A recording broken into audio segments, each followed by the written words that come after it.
CET crash course विद्यार्थ्यांना पुढचा जो टॉपिक आपण घेणार आहोत तो म्हणजेच अल्डिहाइड, कीटोन आणि कार्बॉक्सिलिक ॲसिड. आत्तापर्यंत एक बघितलं की जे मी पॉलिमर्स, केमिकल कायनेटिक्स किंवा पी ब्लॉक एलिमेंट हे आपण जेवढे म्हणून व्हिडिओज पाठवलेले आहेत किंवा बायोमॉलिक्युल्सचे असतील, बऱ्याच जणांनी बघितलेलं नाही आहेत. तुमच्या मनात काय आहे हे कळून येत नाही. खरं हे जे व्हिडिओज आहेत त्याच्यानंतर त्याच्याबद्दल इन्फॉर्मेशन जी दिलेली आहे आपण, नंतर नंबर ऑफ MCQs पाठवलेले आहेत, ते कसे सोडवायचे ह्याची तुम्हाला आयडिया दिलेली आहे. ही जेवढी तुम्ही बघाल, वाचाल, हे added knowledge, added information through a technology ही आता ॲडॉप्ट करायलाच लागणार आहे, हे लक्षात ठेवा. ओके. ऐन वेळेला CETचा ज्या वेळेला तुमचा पेपर्स चालू होतील तर तुम्ही हा भ्रमात राहू नका कोणीही की CET कॅन्सल करून तुम्हाला डायरेक्ट इंजिनिअरिंगला किंवा पर्टिक्युलर फार्मसीला ॲडमिशन मिळेल. तर तुमची CET ही होणारच आहे. तुम्हाला CET द्यावीच लागणार आहे. त्याचा अभ्यास हा करावाच लागणार आहे. म्हणून माझी तुम्हाला खरोखरच नम्र विनंती आहे, कळकळीची विनंती आहे की जे व्हिडिओज आम्ही सगळ्यांनी जे पाठवलेले आहेत ते व्हिडिओज तुम्ही बघा, अपलोड करा, वाचा, ऐका. त्यातनं काय शंका असतील तर आपल्या मॅनेजमेंटला विचारून त्या रिस्पेक्टिव्ह टीचर्सचे नंबर्स घेऊन त्यांच्याशी कॉन्टॅक्ट करा आणि तुमचे काय प्रॉब्लेम्स असतील तर ते सॉल्व्ह करा. पालकांना पण विनंती आहे की त्यांनी मुलांना पर्टिक्युलर एनकरेज करा ते व्हिडिओज बघायचे, जेणेकरून डिस्करेज करू नका. की एनकरेज केल्यामुळे ती मुलं व्हिडिओज बघतील आणि त्यांच्या करिअरला चांगल्यापैकी एक वळण लागेल, एवढं लक्षात ठेवा. तर आपण आज जे बघणार आहोत ते अल्डिहाइड आणि कीटोन आणि कार्बॉक्सिलिक ॲसिड. आता ह्यामध्ये हे जे तिन्हीही ग्रुप्स पर्टिक्युलरली सबस्टन्स आहेत, ऑर्गॅनिक प्रॉडक्ट, ह्याला कार्बोनिल म्हणजे C+O ग्रुप हा प्रेझेंट आहे. आणि कार्बोनिल ग्रुप हा जो आहे C+O हा naturally occurring is present in a nucleic ॲसिड्समध्ये आहे, कार्बोहायड्रेट्समध्ये आहे, प्रोटीन्समध्ये आहे, as well as in particularly proteins, carbohydrates, nucleic acid present in plants and ॲनिमल्समध्ये आपल्याला बघायला मिळतात. आणि these carbonyl groups they are plays a very much important role in a biochemical process. So C+O हा सगळ्यात कार्बोनिल ग्रुप इम्पॉर्टंट ग्रुप आहे, जो आपल्याला नॅचरली फ्रॅग्रन्स ॲड करतो, फ्लेवर ॲड करतो to the nature and also बऱ्याचशा pharmaceutical कंपोनंट्समध्ये किंवा फॅब्रिक्समध्ये सुद्धा आपल्याला पर्टिक्युलरली कार्बोनिल ग्रुपचे हे इम्पॉर्टंट कॅरेक्टर्स बघायला मिळतात. आता तुम्हाला माहिती आहे की तुमच्या पुस्तकात दिलेलं आहे बघा, ब्युटरअल्डिहाइड म्हणजेच बटर. ओके. आता बटर हे जर तुम्ही बघितलं तर मार्गारीनमध्ये किंवा फूड्समध्ये ब्युटरअल्डिहाइडचा ओडर आपल्याला बघायला मिळतो. तुमचं बदाम ज्याच्यामध्ये बेन्झाल्डिहाइड आहे, सिनॅमन अल्डिहाइड आहे, व्हॅनिला, ओके, व्हॅनिला बीन ज्याला व्हॅनिलिन म्हणतो, पिस्त्याचिओ ज्याच्यामध्ये ॲसिटोफिनॉन आहे, किंवा मस्की अरोमा ज्याला मस्कॉन म्हणतो, ह्यामध्ये आपल्याला बघायला मिळतात. त्याचप्रमाणे व्हिटॅमिन K असेल, सेक्स हॉर्मोन्स, टेस्टेरॉन, प्रोजेस्टेरॉन्स ह्यामध्ये बघायला मिळतं. कॅम्पर ट्रीमध्ये सुद्धा आपल्याला बघायला मिळतात. म्हणजे कार्बोनिल ग्रुप हा लक्षात घ्या. C+O म्हणजे अल्डिहाइड आणि कीटोन हे पर्टिक्युलरली यांचे वाईड यूज आहे. तसंच कार्बॉक्सिलिक ॲसिड हा सुद्धा जर बघितला, they are widely present in a plant and animal kingdom. तुम्हाला माहिती आहे acetic acid as a part of a vinegar तुम्हाला यूज केला जातो व्हेरियस कॅरेक्टर्समध्ये. म्हणजेच व्हिनेगर हे आपल्याला पर्टिक्युलरली प्रिझर्वेटिव्स म्हणून आपल्याला बऱ्याच कॅरेक्टर्समध्ये बघायला मिळतात. आता ब्युट्रिक ॲसिड जो आहे रिस्पॉन्सिबल कॅरेक्टर आहे, ज्यावेळेला बटर म्हणजे लोणी रॅन्सिड होणं म्हणजे त्याला वास जे येतो ते रॅन्सिड कॅरेक्टर करता ब्युट्रिक ॲसिड आहे. आणि जे हायर कार्बॉक्सिलिक ॲसिड आहेत, ज्याला आपण पाल्मिटिक ॲसिड म्हणतो, स्टेरिक ॲसिड म्हणतो किंवा ओलिक ॲसिड आहेत, हे तुम्हाला ॲनिमल अँड प्लांटच्या फॅट्स किंवा ऑइलपासून डिराईव्ह होतात, लीन ओलिक ॲसिड्स. आता हे जे ॲसिड्स आहेत हे तुमच्या particularly if you look at the particular cosmetics कॅरेक्टर्समध्ये हे ॲसिड बऱ्याच वेळेला आपल्याला बघायला मिळतात, हे लक्षात ठेवा. मग ह्याच्या पुढचा पार्ट येतो जो कार्बोनिलचं स्ट्रक्चर जे आहे. आता कार्बोनिलचं स्ट्रक्चर म्हणजे C+O आहे. आता जर अल्डिहाइड घेतला तर अल्डिहाइडला तुम्हाला माहिती आहे RCH डबल बॉन्ड O येतो आणि आपल्याला कीटोनमध्ये RCR डबल बॉन्ड O येतो, म्हणजे अल्काइल ग्रुप कीटोनमध्ये प्रेझेंट आहे. अल्डिहाइडमध्ये एक्सेप्ट फॉर्माल्डिहाइड, बाकी except formaldehyde, okay, alkyl group present असतो. फॉर्माल्डिहाइडमध्ये HCH डबल बॉन्ड O हे कॅरेक्टर बघायला मिळतं. म्हणजेच C डबल बॉन्ड O हा कार्बोनिल कॅरेक्टर आहे. आता इलेक्ट्रोनिगेटिव्हिटी डिफरन्स जर बघितली तर C double bond O, okay, carbon हा लेस इलेक्ट्रोनिगेटिव्ह आहे कुणापेक्षा, ऑक्सिजनपेक्षा, हे लक्षात ठेवा. आता ह्याच्यामध्ये कार्बन हा डबली बॉन्डेड विथ ऑक्सिजन आहे. कार्बन हा सुद्धा sp2 कॅरेक्टरमध्ये आहे, हे लक्षात ठेवा. आणि sp2 हायब्रिडायझेशन कॅरेक्टर्स असल्यामुळं त्याच्यामधला जो बॉन्ड अँगल आहे तो 120 डिग्रीज आहे. कार्बन हा 3 sp2 पर्टिक्युलरली आपल्याला ऑर्बिटल्स क्रिएट करतो. त्यातले 2 sp2 orbital character either alkyl group किंवा हायड्रोजन बरोबर तुम्हाला sp2s ओव्हरलॅप किंवा sp3 ओव्हरलॅप. sp2s ओव्हरलॅप म्हणजे हायड्रोजन बरोबर येईल आणि sp3 ओव्हरलॅप म्हणजे अल्काइल ग्रुप बरोबर सिग्मा बॉन्ड तयार करतो. आणि एक सिग्मा बॉन्ड जो आहे तो कार्बन आणि ऑक्सिजन मध्ये आपल्याला बघायला मिळतो. आता जो राहिलेला आपल्याला कार्बनचा जो अनहायब्रिडाइज्ड कॅरेक्टर आहे तो ऑक्सिजन बरोबर, म्हणजेच remaining unhybridized 2p orbital of carbon overlaps with 2p orbital of oxygen and form a pi bond, हे लक्षात ठेवा. आणि हा पाय बॉन्ड तयार झाल्यामुळं आपल्याला C डबल बॉन्ड O मध्ये पाय कॅरेक्टर्स तयार होतं. आता ह्या दोघांच्या मध्ये ऑक्सिजनवरती लोन पेअर ऑफ इलेक्ट्रॉन्स आहेत. लोन पेअर इलेक्ट्रॉन्स असल्यामुळे मोस्ट इलेक्ट्रोनिगेटिव्ह येतं, म्हणजेच कार्बोनिल हा पोलर ग्रुप आहे, हे लक्षात ठेवा. मग आता त्याच्यामध्ये एक अल्डिहाइड आणि कीटोन हे जर बघितलं तर अल्डिहाइड्समध्ये आपल्याला पर्टिक्युलरली क्लासिफिकेशन बघायला मिळत नाही, कारण का CHO group is present at particularly terminal कंडिशन्सला बघायला मिळतो CHO ग्रुप. आणि तुम्ही जर बघितलं तर फॉर्माल्डिहाइड घ्या, ॲसिटाल्डिहाइड घ्या, ह्यामध्ये प्रोपॅनॉल्डिहाइड घ्या, CHO ग्रुप टर्मिनलला आहे, हे लक्षात घ्या.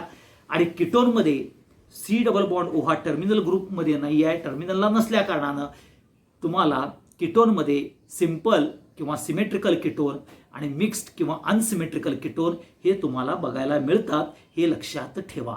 ओके, आता सिंपल म्हणजे काय की दोन्ही बाजूला अल्काइल ग्रुप सेम, आणि अनसिमेट्रिकल किंवा मिक्स्ड म्हणजे काय, दोन्ही बाजूला अल्काइल ग्रुप इज डिफरंट, हे लक्षात घ्या. आता दोघांचाही जनरल फॉर्म्युला CnH2nO आहे, हे तुम्हाला तर सगळ्यांनाच माहिती आहे, त्याबद्दल काही सांगायचं कारण नाही आहे. पुढचा पार्ट येतो ज्याला नॉमेनक्लेचर आहे. आता नॉमेनक्लेचर्समध्ये तुम्हाला माहिती आहे की फॉर्माल्डिहाइड, ॲसिटाल्डिहाइड, प्रोपॅनॉल्डिहाइड ही जी नावं आहेत ते रिस्पेक्टिव्ह ॲसिड्स जे आहेत, म्हणजे formic acid, acetic acid, okay, butyric acid, त्यातलं IC आणि ॲसिड हा टर्म डिलीट करून त्याच्या ऐवजी तुम्हाला अल्डिहाइड घेतलं, म्हणून फॉर्मिक ॲसिडचं IC आणि ॲसिड काढलं तर फॉर्माल्डिहाइड, ॲसिटिक ॲसिडचं IC आणि अल्डिहाइड काढलं तर ॲसिटाल्डिहाइड. ह्या पद्धतीनं आपल्याला नॉमेनक्लेचर, कॉमन नॉमेनक्लेचर्स बघायला मिळतात. आता त्यामध्ये जर तुम्ही बघितलं परत तुमच्या पर्टिक्युलरली रूल्स ऑफ IUPAC प्रमाणे CHO ग्रुप हा जो आहे अल्डिहाइडमधला त्याला तुम्ही पर्टिक्युलर लोएस्ट पॉसिबल नंबर द्यायचा आणि अल्केनमधला E रिप्लेस करून AL घ्यायचं. मग तुमचा ब्युटर अल्डिहाइड असेल तर तुमचं ब्युटॅनल येईल, पर्टिक्युलरली फॉर्मिक ॲसिड असेल तर त्याचं मिथॅनल नाव येईल. हे तुम्हाला IUPAC कॅरेक्टर्स तुम्हाला येतात, हे लक्षात ठेवा. त्याच्यावरती मी काही जास्त सांगणार नाही आहे. IUPAC दोन्हीही गोष्टींचा IUPAC कॅरेक्टर तुमच्या पुस्तकात, बोर्डाच्या पुस्तकात 450 आणि 451 पानावरती जे IUPAC कॅरेक्टर्स दिलेले आहेत विथ इंटेक्स क्वेश्चन आणि पुस्तकात दिलेले सगळे IUPAC नॉमेनक्लेचर्स आहेत ते तयार करून ठेवा, कारण अल्डिहाइड आणि कीटोनवरती एखाद वेळेस MCQ टाईपमध्ये आपल्याला IUPAC हे विचारलं जातं, हे लक्षात घ्या. त्याच्यानंतर येतं आपल्याला की पर्टिक्युलरली प्रिपरेशन्स मेथड. आता प्रिपरेशन्स मेथडमध्ये पहिली प्रिपरेशन्स मेथड म्हणजेच तुम्ही अल्कोहोलमध्ये बघितलेली आहे की oxidation of alcohol. Oxidation of alcohol, primary alcohol केलं तर तुम्हाला अल्डिहाइड मिळतं. सेकंडरी आणि टर्शरी अल्कोहोल केलं तर तुम्हाला पर्टिक्युलरली आपल्याला सेकंडरी अल्कोहोल जनरेट होतं. ह्यामध्ये K2Cr2O7 प्लस H2SO4 हे घेतलं जातं. K2Cr2O7 ला आपण प्लस H2SO4 ला जोन्स रिएजंट म्हणतो, हे लक्षात ठेवा. परंतु अल्डिहाइड हा ज्या वेळेला प्रोड्यूस होतो तो इमिजिएट डिस्टिल्ड आउट करावा लागतो. Otherwise that aldehyde is converted into the carboxylic acid because aldehyde is very reactive to the oxidizing agent for the oxidation process आणि म्हणून इमिजिएट डिस्टिल्ड आउट करावं लागतं. किंवा PCC अँड PDC जे पिरिडिनियम क्लोरक्रोमेट और पिरिडिनियम dichromate ज्याला आपण कॉलिन्स रिएजंट म्हणतो, त्या कॉलिन्स रिएजंट बरोबर आपल्याला ही ऑक्सिडेशन प्रोसेस अल्डिहाइडची कॅरीड आउट केलं तर रिॲक्शन स्टॉप्स ॲट अल्डिहाइड आणि अल्डिहाइडचा इल्ड वाढतो. आणि जर तुम्ही ते केलं नाही तर particularly aldehyde immediate distilled out केलं नाही किंवा रिॲक्शन PCC आणि PDCनं जर तुम्ही प्रिपरेशन्स केलं नाही, म्हणजे पिरिडिनियम क्लोरक्रोमेट हे कसं आहे, क्रोमियम कॉम्प्लेक्स आहे in a non aqueous solution of CH2Cl, म्हणजे क्रोमिक ॲसिड विथ पिरिडिनियम हा क्रोमियम कॉम्प्लेक्स आहे आणि त्याचं नॉन ॲक्वियस सोल्युशन मिथिलीन डायक्लोराइड म्हणजे CH2Cl2 मध्ये जो रिएजंट तयार होतो त्याला कॉलिन्स रिएजंट म्हणतात. तोच आपल्याला PCC आहे, पिरिडिनियम क्लोरक्रोमेट. आणि ह्याच्यामध्ये कसं होतं की ती ऑक्सिडेशन रिॲक्शन ही कंट्रोल्ड ऑक्सिडेशन होतं आणि त्यामुळे तुम्हाला पर्टिक्युलरली ॲसिटाल्डिहाइडचा इल्ड म्हणजेच अल्डिहाइडचा इल्ड चांगला मिळतो, हे लक्षात ठेवा. परंतु हे K2Cr2O7 H2SO4 Jones reagent you can easily utilize with ketone, whether it is a simple or mix कीटोनच्या प्रिपरेशनला तुम्ही यूज करू शकता. PCC PDC तर करूच शकता, काय प्रॉब्लेम नाही आहे. कारण जेवढा अल्डिहाइड ऑक्सिडेशन प्रोन कॅरेक्टर आहे, कारण का aldehyde is a highly reactive because it is unstable character as compare to ketone. कीटोनमध्ये काय आहे की दोन्हीकडून आपल्याला अल्काइल ग्रुप असल्यामुळं पॉझिटिव्ह इंडक्टिव्ह इफेक्ट आणि कार्बोनिल ग्रुपच्या कॅरेक्टरमुळं पॉझिटिव्ह अँड निगेटिव्ह इंडक्टिव्ह इफेक्टमुळं आपल्याला कीटोन हा स्टेबल कॅरेक्टर बघायला मिळतो आणि त्यामुळे तुम्हाला PCC आणि PDC हे यूज करावे लागत नाहीत. त्याच्यानंतर पुढचा जो येतो जेमिनल डायहॅलाइड. आता ही जेमिनल डायहॅलाइडचं हायड्रोलिसिस हे तुम्हाला 11वीला झालेलं आहे. ओके, कुणाबरोबर आहे जेमिनल हायड्रोलिसिस की जिथं अल्डिहाइड आणि कीटोन तयार होतात तिथं. आता जेमिनल डायहॅलाइड म्हणजे टर्मिनल आहे आणि नॉन टर्मिनल आहे. टर्मिनल असेल तर अल्डिहाइड तयार होईल आणि नॉन टर्मिनल असेल तर कीटोन तयार होईल. त्याच्यानंतर ओझोनोलायसिस ही सुद्धा रिॲक्शन्स तुम्हाला 11वीला झालेली आहे. ओझोनोलायसिस अल्किनचं ओझोन करायचं, ओझोनाइड्स तयार होतात आणि त्या ओझोनाइड्स बरोबर ज्या वेळेला तुम्ही H2O2 पर्टिक्युलर हायड्रोलिसिस करता, हायड्रोलिसिस केलं तर अल्डिहाइड आणि कीटोन तयार होतात आणि पर्टिक्युलरली H2O2 हा रिड्युसिंग रिएजंट तयार होतो. परंतु हायड्रोलिसिस करत असताना reaction should be carried out with zinc oxide ZNO बरोबर रिॲक्शन्स कॅरीड आउट केली जाते. हे इम्पॉर्टंट आहे, हे सगळ्यात लक्षात ठेवा. ही 11वीला ओझोनोलायसिस ऑफ अल्किन मध्ये प्रोसेस आहे. तिसरी जी पुढची प्रोसेस आहे हायड्रेशन ऑफ अल्काइन्स म्हणजे 1% HgSO4 आणि 40% H2SO4. ह्याच्यामध्ये आपण अल्काइन्सची रिॲक्शन म्हणजे अल्काइनमध्ये वॉटर मॉलिक्यूल ॲड करतो आणि आपल्याला अल्डिहाइड किंवा कीटोन बाय रिअरेंजमेंट रिॲक्शननं आपल्याला बघायला मिळते. 11वीच्या अल्काइन्समध्ये गेलं की तुम्हाला ह्या रिॲक्शन्स बघायला मिळते. पुढचं येतं calcium salt of fatty acid म्हणजे कॅल्शियम फॉर्मेट असेल. कॅल्शियम फॉर्मेटचं ड्राय डिस्टिलेशन केलं की तुम्हाला फॉर्माल्डिहाइड तयार होतं. आता ड्राय डिस्टिलेशन प्रोसेसला तुम्ही पायरोलिसिस सुद्धा म्हणू शकता किंवा डिकार्बॉक्सिलेशन सुद्धा म्हणता, त्याला थर्मल डिकम्पोजिशन सुद्धा म्हटलं जातं. मग कॅल्शियम ॲसिटेट आणि कॅल्शियम फॉर्मेट असं दोन्ही केलं तर तुम्हाला ॲसिटाल्डिहाइड तयार होतं. कॅल्शियम ॲसिटेट ओनली घेतलं, त्याचं ड्राय डिस्टिलेशन केलं की ॲसिटोन तयार होतं, हे लक्षात ठेवा. आणि calcium acetate plus calcium propionate हे घेतलं की तुम्हाला इथाइल मिथाइल कीटोन म्हणजेच मिक्स्ड कीटोन तयार होतं. तुमच्या पुस्तकात 452 ह्या पेजवरती कॅल्शियम सॉल्ट ऑफ फॅटी ॲसिड्सच्या ह्या सगळ्या रिॲक्शन्स आहेत, त्या बघून घ्या. त्या सगळ्या इम्पॉर्टंट आहेत.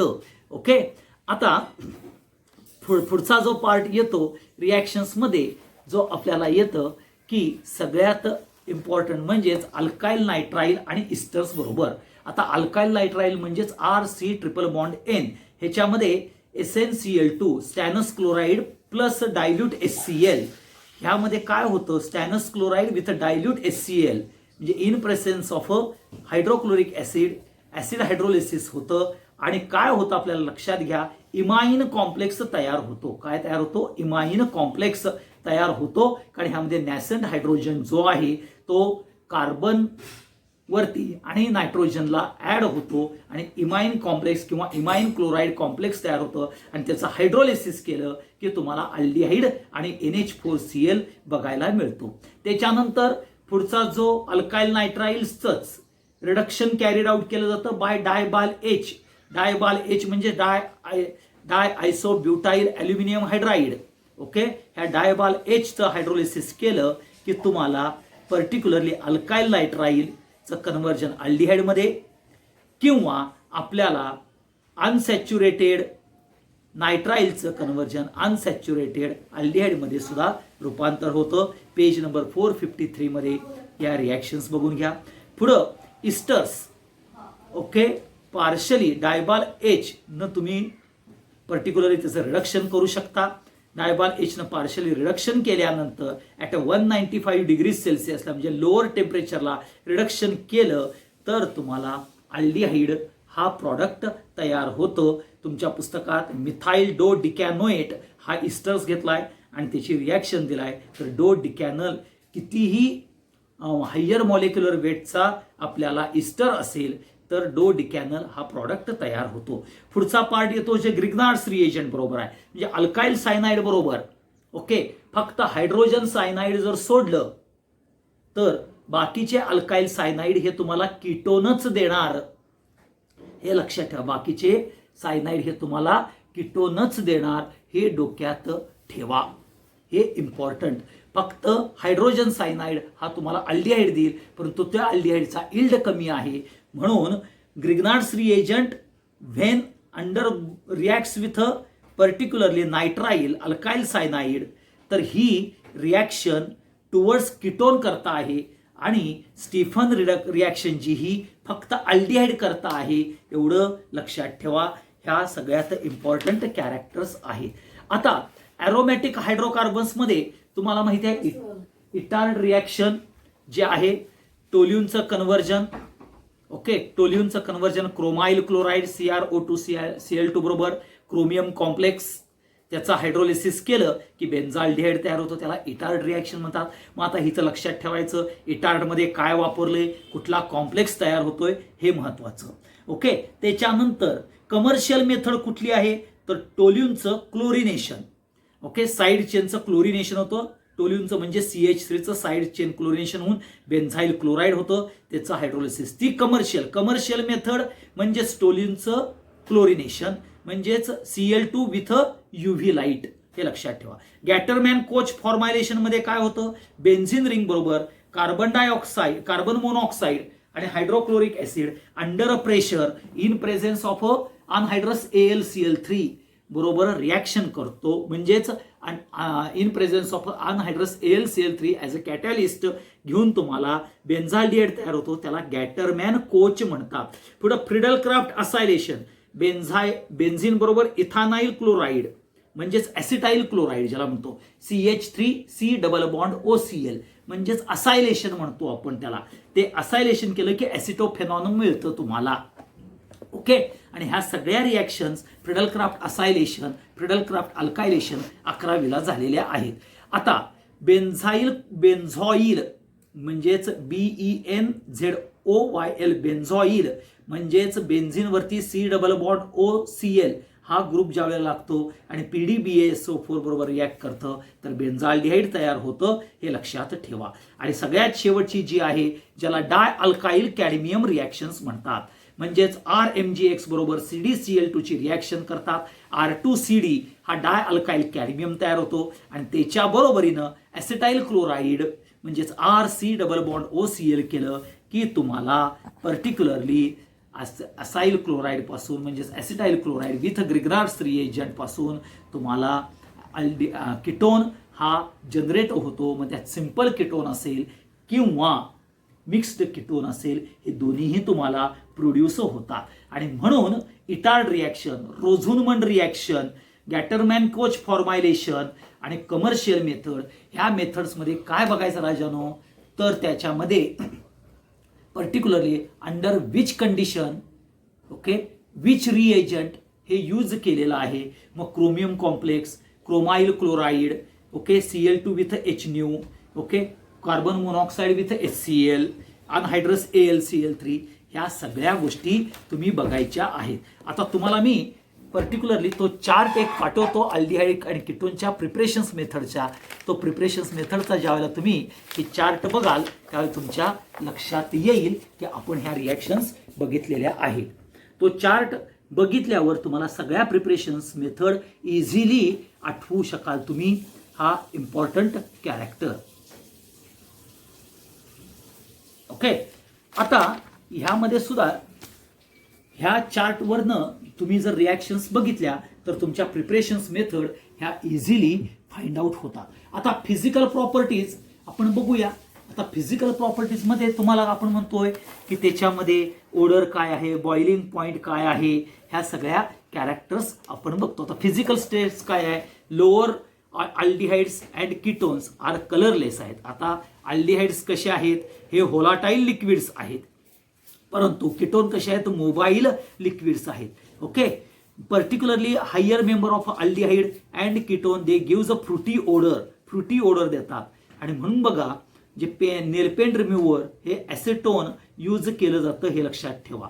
Okay. Unplesant smell aldehyde, lower अल्डिहाइडला अनप्लेझंट स्मेल असतो, हे लक्षात ठेवा. ते होलाटाईल कॅरेक्टर्स आहेत, परंतु आपल्याला ओडर देणारा पंजंट देत असतील, अनप्लेझंट जरी देत असतील तरी जसजसं मॉलिक्युलर वेट वाढेल तसतसं त्याचा आपल्याला ओडर हा म्हणजेच पर्टिक्युलरली जो ओडर आहे इन विच कॅरेक्टर की फ्रुटी ओडर किंवा प्लेझंट ओडर देतात, हे लक्षात ठेवा. पुढे बॉइलिंग पॉईंट आहे. अल्डिहाइड आणि ketones are higher than that of hydrocarbon. हायड्रोकार्बनपेक्षा ते जास्त आहेत, इथरपेक्षा पण जास्त आहेत, कारण का त्यामध्ये पर्टिक्युलरली डायपोल इंटरॅक्शन आहे, पोलर कॅरेक्टर्स असल्या कारणानं, हे लक्षात ठेवा. कीटोनचा बॉइलिंग पॉईंट हा जास्त आहे अल्डिहाइडपेक्षा. ओके. कारण का कीटोन हा स्टेबल आहे आणि म्हणून सगळ्यात बॉइलिंग पॉईंट कार्बॉक्सिलिक ॲसिडचा जास्त, त्याच्यानंतर अल्कोहोल नंतर कीटोन नंतर अल्डिहाइड नंतर अल्केन अँड इथर, हे तुम्हाला बघायला मिळतं. सोल्युबिलिटी जर बघितली तर lower members of aldehydes and ketones they are soluble because they can form a particular hydrogen bonding with a water because of a polar character with aldehyde and ketone. but जसं हे वाढत जाईल तसं आपल्याला काय होईल, कॅरेक्टर सोल्युबिलिटी कॅरेक्टर हे decrease होत जाईल. Molecular weight increases, solubility decreases, हे लक्षात ठेवा. ओके. हा सगळ्यात इम्पॉर्टंट कॅरेक्टर आहे, हा महत्वाचा पार्ट येतो. आता तुम्हाला मी त्यांची सोल्युबिलिटी सांगितली, बॉइलिंग पॉईंट सांगितलं, फिजिकल स्टेट सांगितलं. आता रिॲक्शन्स ऑफ अल्डिहाइड. आता तुम्हाला माहिती आहे C double bond O character आहे कार्बोनिल. ऑक्सिजनकडं इलेक्ट्रोनिगेटिव्हिटी डिफरन्समुळं आपल्याला कार्बनवरती पर्टिक्युलरली इलेक्ट्रोफिलिक कॅरेक्टर येतं ना. कार्बनची इलेक्ट्रॉन डेन्सिटी कोण ओढतं, ऑक्सिजन. म्हणजेच कार्बन हा relatively positive delta charge create होतो त्याच्यावरती, आणि ऑक्सिजनवरती minus delta charge partial charge असतो. म्हणजेच कार्बन हा इलेक्ट्रोफिलिक कॅरेक्टरचा आहे आणि ऑक्सिजन हा इलेक्ट्रॉन रिच कॅरेक्टर म्हणजे न्यूक्लिओफिलिक आहे. म्हणजे इथं दोन प्रकारच्या रिॲक्शन्स होतात. जर तुम्ही रिएजंट जर तुमचा इलेक्ट्रोफाईल असेल म्हणजे कार्बोकॅशन असेल तर तो ऑक्सिजनला अटॅच होईल, म्हणजेच इलेक्ट्रोफिलिक ॲडिशन रिॲक्शन होईल.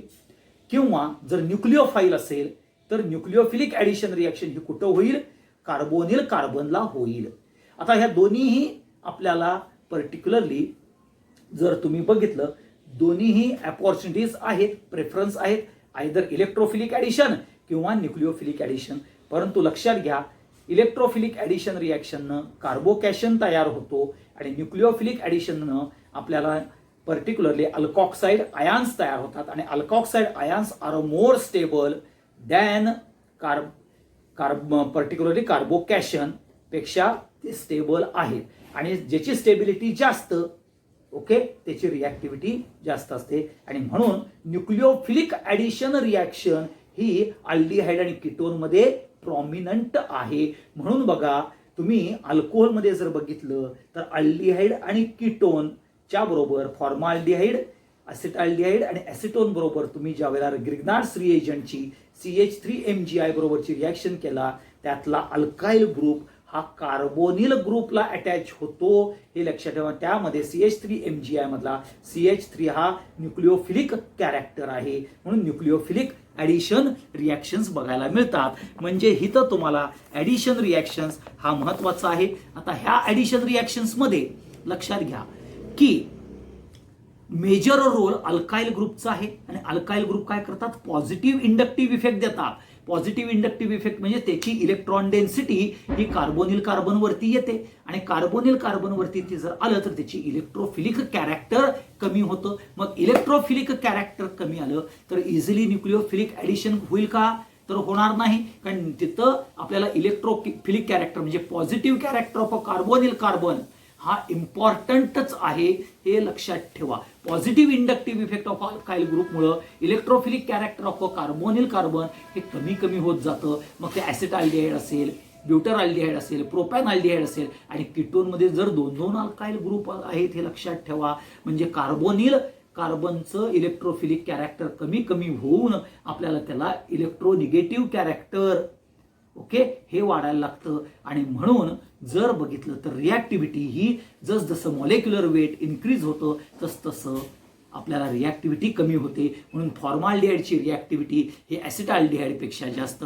ॲसिटाल्डिहाइडची प्रोपॅनअल्डिहाइड आणि प्रोपॅनअल्डिहाइडची ही कीटोनपेक्षा जास्त असते, हे लक्षात ठेवा. हा इम्पॉर्टंट कॅरेक्टर येतं. ओके, मग त्यामध्ये ह्या ज्या ॲडिशन रिॲक्शन्समध्ये तुम्ही पहिली रिॲक्शन सायनोहायड्रिनची बघा, त्याच्यानंतर तुम्ही सोडियम बायसल्फाइड. आता सोडियम बायसल्फाइड NaHSO3 हे काय आहे, ही particular reaction test for ketone आणि टेस्ट फॉर पर्टिक्युलरली अल्डिहाइड म्हणून ही रिॲक्शन युजफुल आहे, हे लक्षात ठेवा. कारण particularly separation and purification of aldehyde and ketone can you done by this. म्हणजे सोडियम बायसल्फाइड तुम्ही ॲडिशन केला आणि ॲडिशन केल्यानंतर ज्यावेळी तुम्ही डायल्यूट ॲसिड आणि अल्कली बरोबर रिॲक्ट केलं तर तुम्हाला अल्डिहाइड आणि कीटोन हे तुम्हाला त्याच्यापासून सेपरेट करता येतात. म्हणून ही सोडियम बायसल्फाइडची टेस्ट म्हणजेच test for separation and purification of aldehyde and ketone, हे लक्षात ठेवा. त्याच्यानंतर पुढची जी आपल्याला ॲडिशन रिॲक्शन आहे ती ॲडिशन रिॲक्शन्स म्हणजेच तुम्ही बघितलेली आहे की हायड्रोजन सायनाइड बरोबर, म्हणजेच आपण हायड्रोजन सायनाइड ॲड करतो कुणामध्ये, अल्डिहाइड आणि कीटोन बरोबर. म्हणजेच अल्डिहाइडचं सायनोहायड्रिन म्हणजेच फॉर्माल्डिहाइड सायनोहायड्रिन, कीटोनचं सायनोहायड्रिन असं तुम्हाला बघायला मिळेल. परंतु बेन्झाल्डिहाइड बरोबर म्हणजे सायनोबेन्झिन बरोबर किंवा बेन्झाल्डिहाइड बरोबर HCN ची जर रिॲक्शन केली तर तुम्हाला बेन्झाल्डिहाइड सायनोहायड्रिन, ज्याला आपण बेन्झायलोनायट्राइल हे म्हणतो, हे लक्षात ठेवा. आता त्याच्यानंतर ॲडिशन ऑफ अल्कोहोल म्हणजेच ज्याला आपण ॲसिटल फॉर्मेशन म्हणतो आणि त्या ॲसिटल फॉर्मेशननं आपल्याला ॲसिटल आणि कीटल हे दोन पार्ट तयार होतात. म्हणजे ज्याला आपण जेमिनल डायहायड्रॉक्सी कंपाऊंड म्हणतो, हे लक्षात ठेवा. कुठले म्हणतो, geminal dihydroxy compound that is called as acetal, हे इम्पॉर्टंट कॅरेक्टर आहे. आणि त्यामध्ये आपल्याला पर्टिक्युलरली हेमी ॲसिटल, ॲसिटल आणि सायक्लिक कीटल, सायक्लिक ॲसिटल हे आपल्याला बघायला मिळतात. त्याच्यानंतर सगळ्यात महत्त्वाचं ॲडिशन ऑफ, जर तुम्ही बघितलं तर ॲडिशन कोणाची, तर अमोनियाची. फॉर्माल्डिहाइड बरोबर ॲडिशन केली तर तुम्हाला हेक्झामिथिलीन टेट्राअमाइन, ज्याला इरोट्रॉपिन म्हणतात. आता हे फॉर्माल्डिहाइड बरोबर आपण अमोनियाची रिॲक्शन्स केली की हेक्झामिथिलीन टेट्रामाइन हे युरोट्रॉपिन हा ड्रग्ज म्हणून मध्ये यूज केला जातो रोमॅटिझम आणि गाऊटमध्ये. तो प्लास्टिक्स प्रोड्यूस करण्याकरता किंवा ड्रग्ज प्रोड्यूस करण्याकरता यूज होतो. त्याचं नायट्रेशन केलं की एक्सप्लोजिव्ह कॅरेक्टर सायक्लोनाईट हे तयार होतं. ह्या गोष्टी तुम्ही वाचायला पाहिजेत. त्याच्यानंतर फॉर्म्युला ऑफ हेक्झामिथिलीन टेट्रामाइन हे तुम्हाला माहिती पाहिजे. त्यामधलं जे केज टाईप स्ट्रक्चर आहे त्या केज टाईप स्ट्रक्चर्समध्ये कार्बन आणि नायट्रोजनमध्ये किती बॉन्ड आहेत, कार्बनमध्ये किती बॉन्ड आहेत, नायट्रोजन आणि नायट्रोजनमध्ये किती बॉन्ड आहेत हे तुम्हाला माहितीच असलं पाहिजे. हे लक्षात ठेवा.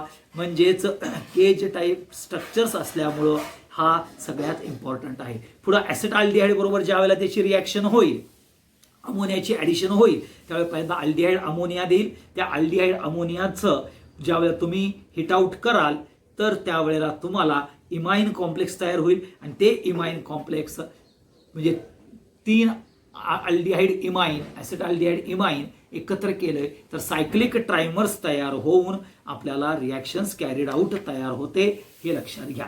त्याच्यानंतर कीटोन बरोबर रिॲक्शन ज्यावेळेला आपल्याला करायचं आहे त्या कीटोन बरोबरची रिॲक्शन्स करत असताना 2 मोल्स ऑफ कीटोन पहिल्यांदा म्हणजे ॲसिटोन हे ॲड करायचं आहे. त्यामध्ये तुम्हाला ॲडिशन केल्यानंतर मेसिटिल ऑक्साईड तयार होईल आणि ह्या मेसिटिल ऑक्साईडला अमोनिया ॲडिशन केलं तर डायॲसिटोन अमोनिया हे तयार होईल. आता इथं ज्या वेळेला हे addition reactions of aldehyde ketone म्हणजे ॲसिटाल्डिहाइड, फॉर्माल्डिहाइड आणि ॲसिटोनमध्ये लक्षात ठेवा मेसिटिल ऑक्साईडचा IUPAC नेम, ओके, डायॲसिटोन अमाइनचं IUPAC नेम हे तुम्हाला माहिती असलं पाहिजे.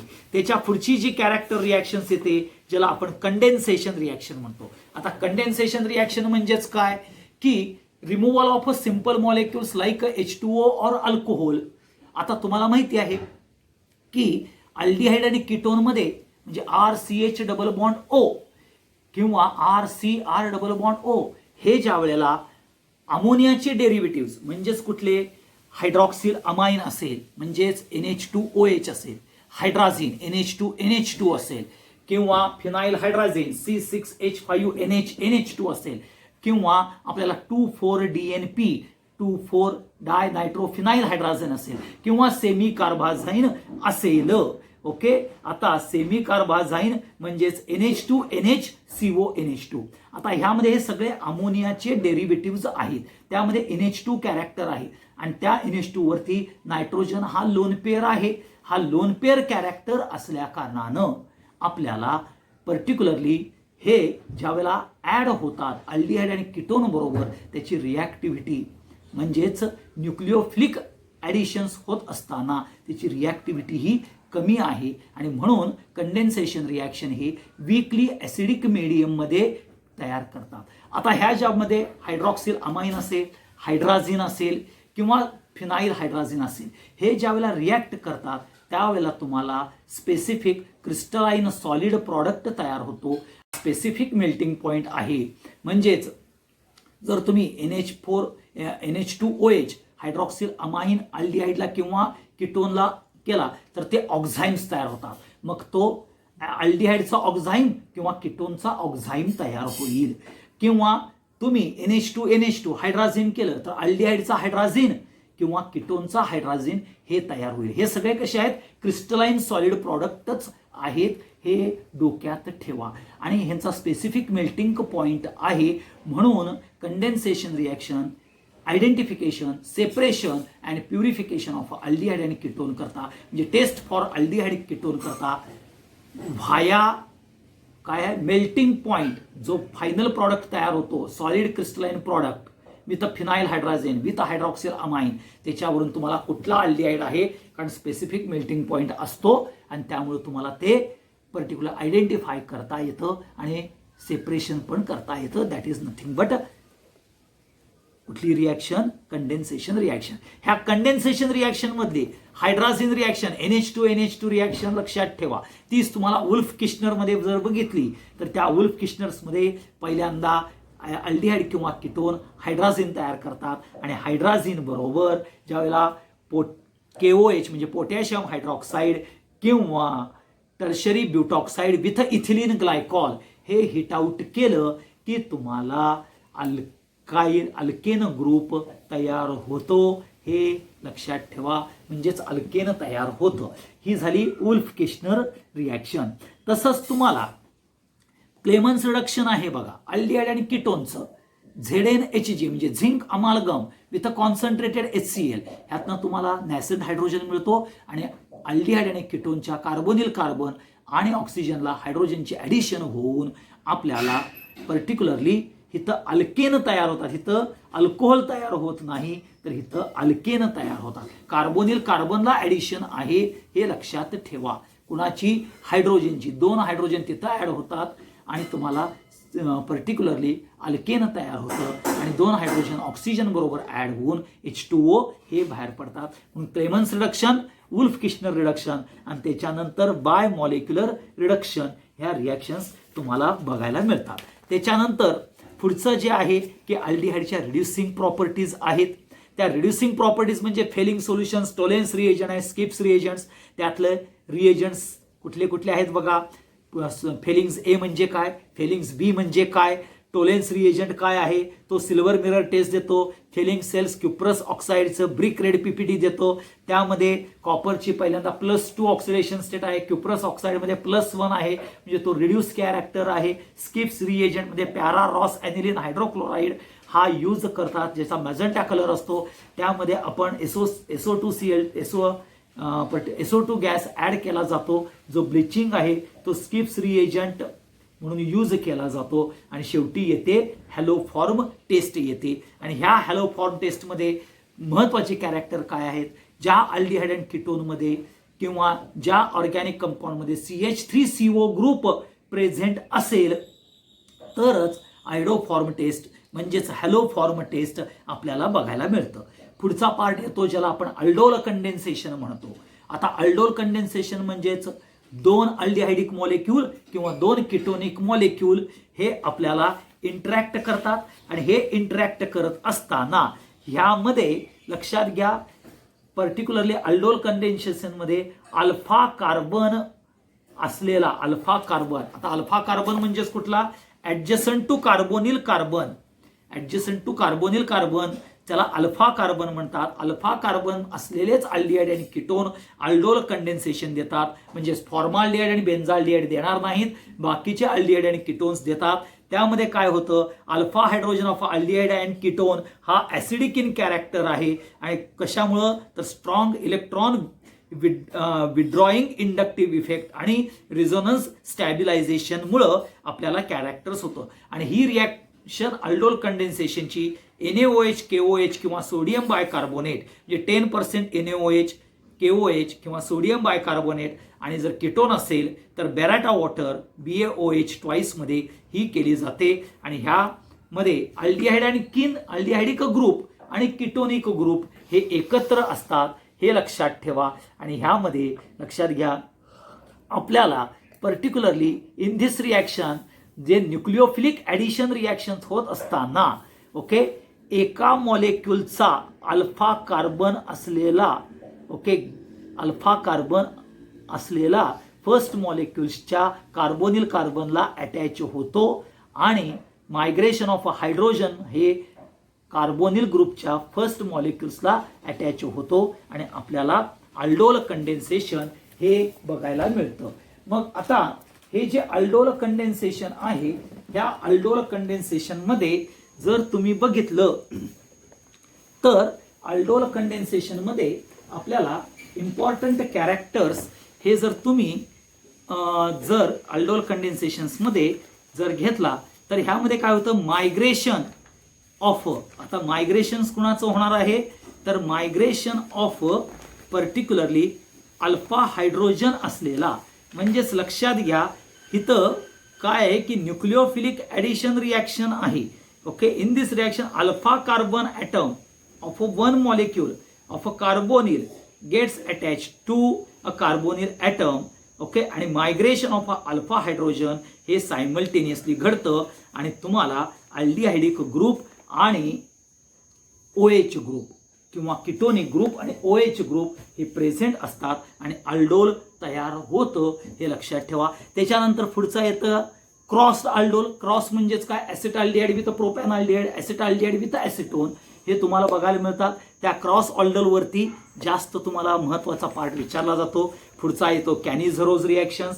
आता कॅनिझरोज रिॲक्शन्स म्हणजेच काय, particularly the aldehyde which do not contains alpha hydrogen, ते हे कॅनिझरोज रिॲक्शन्स घेतात. इथं NaOH 50% घेतला जातो आणि तुम्हाला कॅनिझरोजमध्ये पर्टिक्युलरली डिस्प्रपोर्शनेट रिॲक्शन्स म्हणजे सेल्फ रिडॉक्स, सेल्फ ऑक्सिडेशन आणि रिडक्शन रिॲक्शन होऊन आपल्याला particularly sodium format, sodium salt of a carboxylic acid आणि अल्कोहोल हे तयार होतं. आणि क्रॉस कॅनिझरोजमध्ये आपल्याला पर्टिक्युलरली बेन्झाल्डिहाइड आणि फॉर्माल्डिहाइड हे जर घेतलं तर बेन्झाल्डिहाइड हा म्हणजे जो लेस रिॲक्टिव्ह आहे त्याचं अल्कोहोल तयार होतं आणि जो हायली रिॲक्टिव्ह आहे त्याचं sodium salt of carboxylic acid तयार होतं. हे लक्षात ठेवा.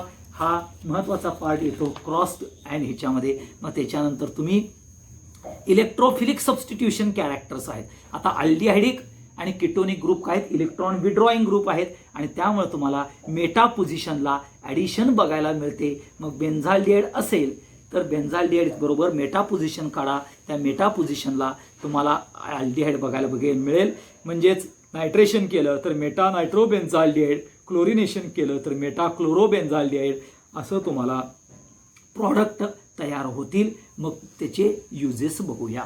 आता हा जो पार्ट आहे मी अल्डिहाइड आणि किटोन पुरता तुम्हाला सिनॉप्सिस सांगितला. पुढचा व्हिडिओ हा कार्बॉक्सिलिक ॲसिडचा सिनॉप्सिस असेल. परंतु ज्या वेळेला आपण त्यांचे पर्टिक्युलरली MCQ टाईप क्वेश्चन सोडवायला घेऊ त्यावेळेला तिघींनीही मिळून आपण करणार आहोत. Okay, thank you very much.